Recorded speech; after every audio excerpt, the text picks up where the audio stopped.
Amazing game. It's difficult to talk because I think everyone saw how exciting was the game. Play against Manchester City, for me the best team in the world. And then Chelsea being brave and try to go for the goal, try to win the game, the 3 points. Yes, I think it was an amazing afternoon, evening. Cole Palmer, what a superb penalty. Yes, talk about his personality and his character. You know, he's a player that arrived in the last moment from Manchester City, and yeah, he's showing great character and great performance, and that is why I think we are so happy for him. As a coach, would you rather draw a game 4-4 or draw it 1-1? That's what it is. I prefer win 0-7, but that is not happening in that level. So they are a fantastic team. We know always they play good against top sides, Liverpool, Arsenal, and so on. So we knew it. In that moment, at the end, was a tight game. I would say a 4 result. I think we play more the game than our game. We committed mistakes with the ball. We weren't clinical. We played their game, transitions. They are better in these situations. We had the right goal, showed our personality, showed a belief within ourselves, and put in a good performance. And it's one that I think we could have got more from. I thought Monday night was a bit crazy. This was kind of more of the same. Thank goodness for the international break. You probably need it. I need after the Tottenham and Manchester City, from Monday to Sunday is only 6 days, and now is 2 weeks to recover and be ready again. Go and put your feet up. Thank you very much. Thank you. Shows sum up the scale of that point here tonight. No, I think first of all, I think it's an amazing game. That is why the Premier League is the best on the world, and then so happy because very pleased with the performance of the player, and I think they deserve full credit. Facing a team like Manchester City, for me the best on the world, I think is big credit for the player. A big narrative. This will be Raheem Sterling and then Cole Palmer stepping up for that penalty. Thiago Silva was turning his back to it, couldn't dare watch after letting in that own goal. But you imagine the pressure on that young man's shoulder and to deliver. How delighted to have him in your team. Yes, I think he's showing, no, the day that arrived here, that the pressure is, he doesn't feel the pressure. I think his character and the talent that he's showing is amazing, and it's very good for the team. I'm so happy for him. And perhaps the mentality of your players to keep going after that penalty decision for Haaland. Glenn Hoddle has a lot of sympathy, but believing that actually Haaland started the offence. VAR saying that actually Cucurella pulled him down. What was your opinion on that? Because that really could have changed the game. No, like I told in the last few weeks or before, I think yes, sometimes it's for you, sometimes it's against you, and depend of the opinion of the people that are in the VAR. Nothing to say, nothing to complain, only to apologize because I think my reaction at the end of the game I think wasn't great. I apologize to Anthony and all the referees, and yes, and keep going. Going into the international break now, your only other home win had been against Luton. What a week, though, you've had. That big draw, that big win over Tottenham, and then a massive draw against the league leaders. The belief is coming clearly with your players and in the stand.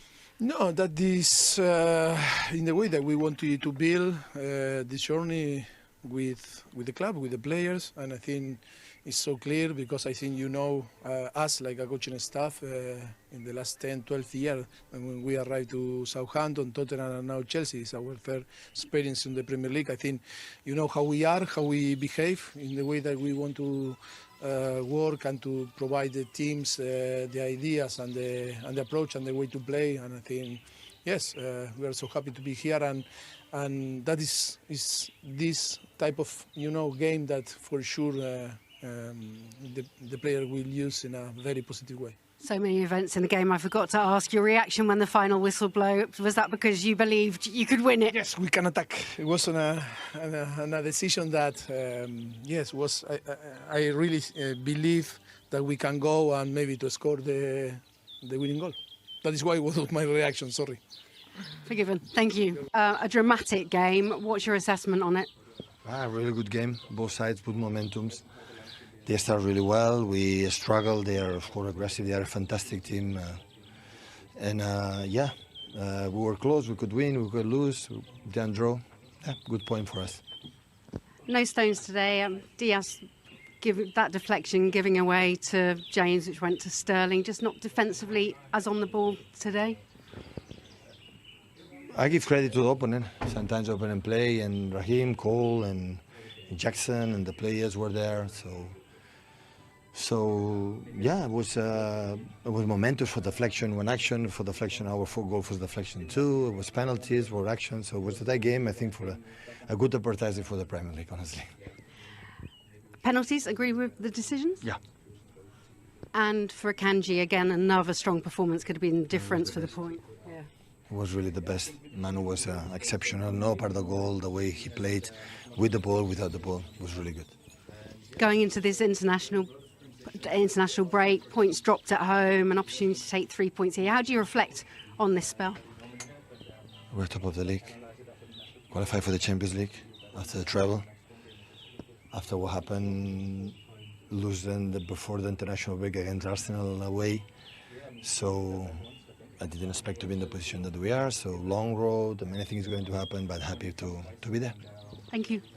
Well, he needs to lie down. We couldn't have asked for any more from that, could we, really? Yeah, it was fantastic. It was a fantastic game. We know that Chelsea do well against the top 6 sides. You know, City are going to come and press high. Chelsea are going to press high, try and win the ball, which I thought they'd done very well today. And then you know that if you make mistakes, City will punish you. And what we saw with Chelsea today, who have been creating chances but not taking them, is that they did take some of their chances. But in the main, it's a brilliant end-to-end game. Brilliant end-to-end game. You're going to look at someone who very quickly is becoming one of the first nets, isn't he? Well, there was some very, very impressive Chelsea performances. I thought Reece James was superb, Conor Gallagher, Raheem Sterling was incredible. Nicholas Jackson, again, I thought certainly improved. But 21-year-old Cole Palmer was absolutely sensational. And you know what? One of the impressive things about me is he always tries to do that. Yeah, and what I want to say about that is trying to pass it forward into one of the forwards. His first thought is, can he do that? Can he get forward? Can he run forward? All right, a little bit of luck, poor defending, but it's him that's starting it off, and Raheem gets his goal. Little ball around the corner, the confidence to do that. And there was nothing short of him being magnificent whenever he had the ball, offering himself there when he's under pressure. And same thing again. Look, he's getting the ball, he's driving forward, and he's pinging that ball into the forwards, which is setting Chelsea into really good positions. Same thing again. Look, receiving the ball on the half turn and running and getting into the box, going past 2 or 3 players. What a goal that would have been. I mean, he's 21 years of age, and he's only been there 5 minutes. And you're right, he's a regular now, and he's one of the main players in that team. He looks so confident. If he can't pass it forward, he keeps the ball into one of his teammates. And when all this is going on with a penalty, calmest, coolest man in the stadium was him. I mean, I can't tell you how difficult that is, and the situation and the pressure. No pressure at all for him. Pressures for tyres. No problem at all. It was superb. It was magnificent. He's got an inner steel, hasn't he? He must have to say, right, well, actually, I'm not happy at City. I want to play regular football. Yeah, so you've got to move on. And he's gone there and gone, and right, give me the ball. It was a good deal for both parties, both for City and for him, because when you look at who he was up against, there's no way he would have been a regular at Man City. So good for him. He said, I want to leave. I want to play first-team football. I want to be a regular. So they got good money for him, and he's now getting that. And he's brilliant. Fantastic. He's done well. And he was part of an overall Chelsea attacking threat.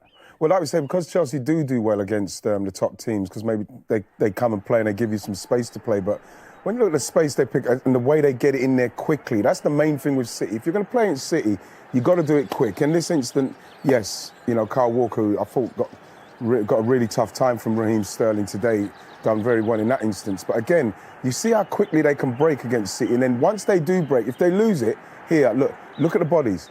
Cucurella in, keeping them in that area there, keeping them trying to win it back in there. This is what they've done well all game. They never let City breathe at all in this situation. They saw where it was and they made sure that they smelt that blood and went for it. And they caused them a lot of problems in this instance. Look again, Gallagher does well here. Then the third man run. There he goes, Casado. Bam, they're in again. This is what they call City. You could see the stretching, see that stretching City. If they got that going, they could have had 2 against 1 in the middle. It was really tough. Once they turned here, this is good players. Bang, bang, they're out. That's it. Look, they're straight into City's back 4. Here they go. And then you see Raheem Sterling, like I said, was having a brilliant game today. You know, having a go at Kyle Walker, done well. And you think if these two made better movements here, made some movement, they could have maybe got something. And that is the next thing that Chelsea probably have to work on, is making sure that they can take advantage of those situations. And this is the penalty in the end. Again, too much time for space to get the ball into him. And they attacked him, and they deserved something out of this game today, Chelsea. I mean, you mentioned at the top there that they have improved against the other so-called big six. Mm-hmm. I know, Alan, it'll be a big seven soon. Don't worry, we'll right. I haven't seen a word. No, I know, but I could just see your eyes next to me. Right, so they have improved against the other big six this year compared to last year. But I suppose what that also tells us is the other big six are likely to go at Chelsea. So then Chelsea can try and exploit that. Where they're struggling as well is against the sides that sit deep against them. Well, that's the problem. And this is where, like Al pointed out, you need your centre forward in those instances to be able to come link so as you can bring the team up, so as you can link the ball, keep the ball in those areas where Chelsea are very, very good, like we've seen, so then they can attack from a higher position.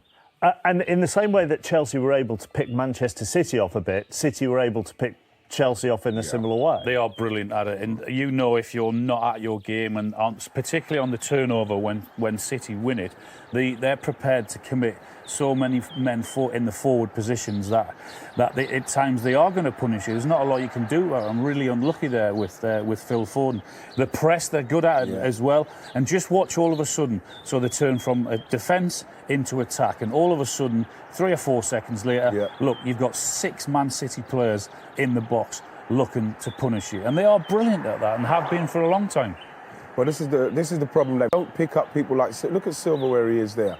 That's far too much time and space, and that is where, if you're holding midfielder, whether it's Enzo, whether it's Caicedo, you've got to be tighter on that. He should have done better with that. For me, again, you look at this situation, Caicedo's not close enough to someone like Bernardo Silva. Look at him out of space in there. He's got to recognise, bam, he's killed him.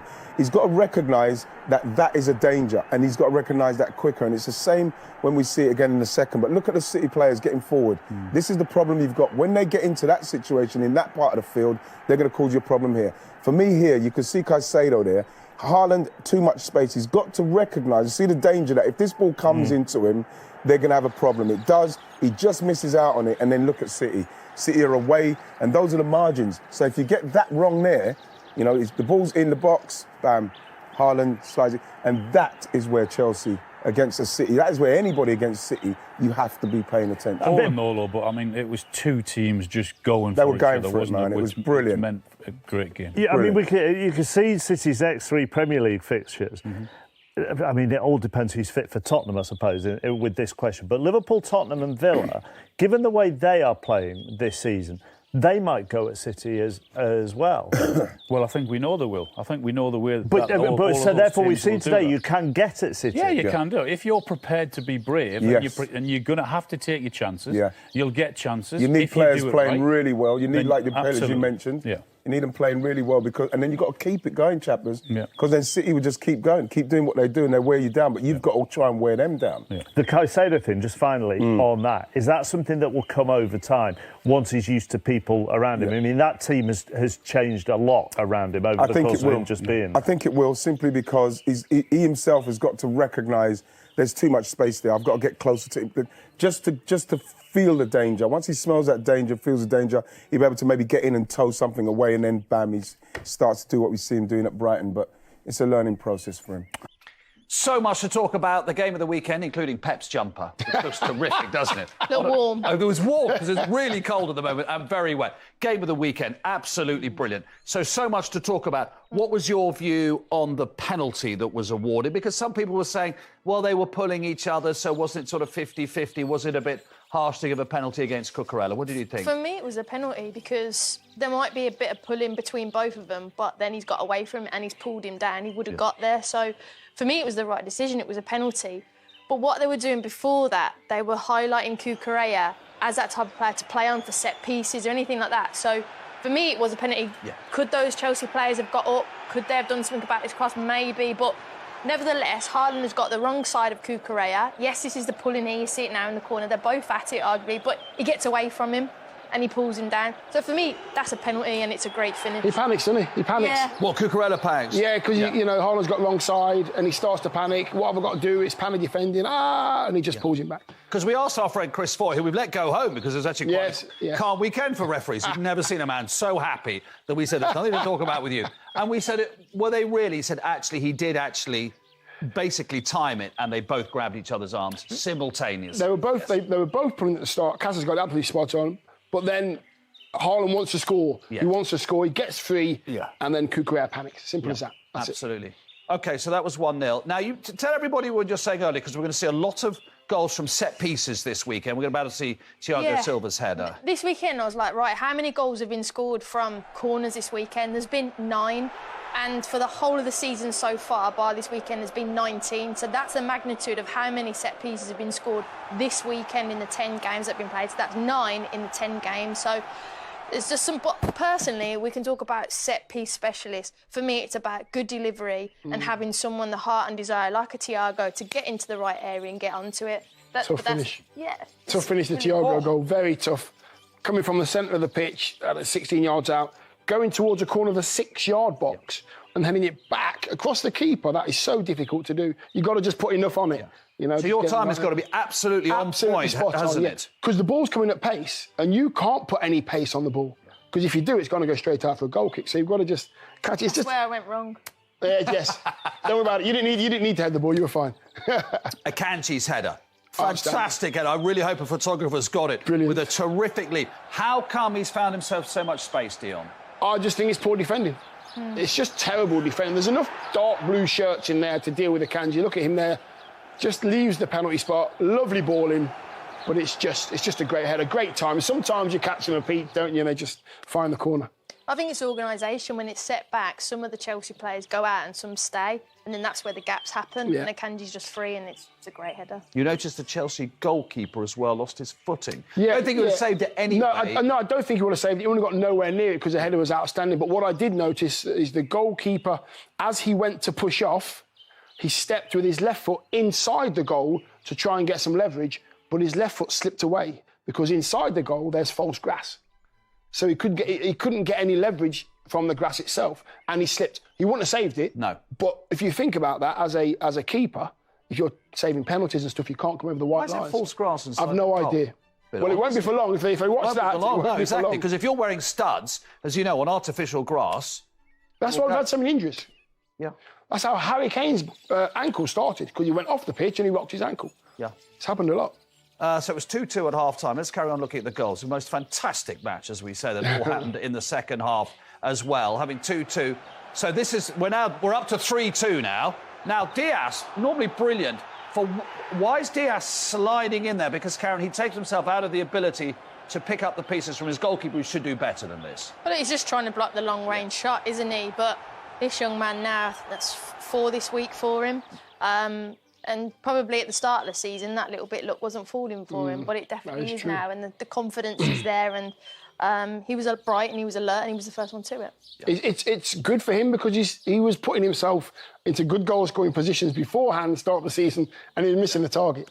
Now he's got that little bit of confidence in his scoring. Goalkeeper will be disappointed, won't he? Because I know it was wet, but you've got to, you can't. He's pushed it right out into the danger zone rather than pushing it out to the side. He's going to sit here on the sofa and say that, but he seemed to. Yeah, he's a great goalkeeper. Yeah. He seemed to save it. He seemed to go too far, too early, and then he's ended up saving it here. Yeah. And then it palmed it up. You've got to palm it away. That's what the keepers would say. 4-3. Manchester City probably thought they'd won it, but then. Whatever Diaz says, he had a nightmare day, didn't he? Because this is the most blatant penalty of the season. Yeah, I mean, again, the two things we just spoke about, he's trying to block the shot, and it's the last minute you're thinking, try, and he's going to shoot, but Broyer's just come back from injury. Brilliant bit of calmness, slows himself down, and that's when Diaz gets sold.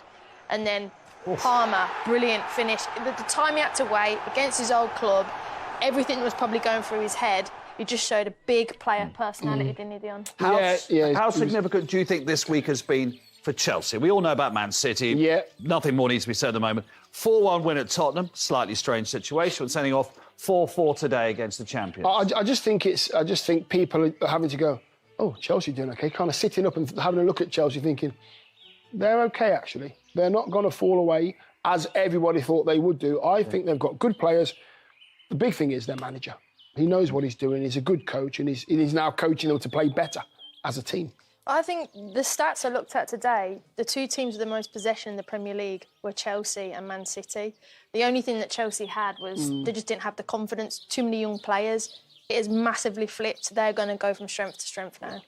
Yes, too many circumstances that happened during the game that make me very proud, because in the way that we managed the game was really, really good. Of course, always things to improve,